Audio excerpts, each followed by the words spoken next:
Hi guys, I actually just purchased the Canon R50 and it came with the kit lens, the 18 to 45 millimeter kit lens. I've actually used this and tested it out quite a bit, and it's a great all-around background a little bit, but it's not meant for that. It's meant for everyday shooting and taking good pictures without the real niche stuff like that. All right, that's gonna do it. I hope this helped you make a good purchase decision.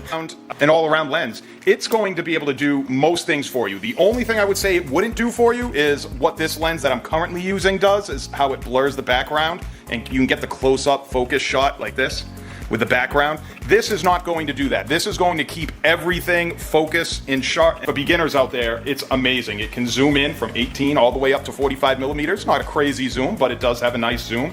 And you will love this lens. So if you didn't get the kit and just got the body only and you're thinking about a lens, this is a great one to pick up that can do just about everything except what I just told you with the bokeh macro shots.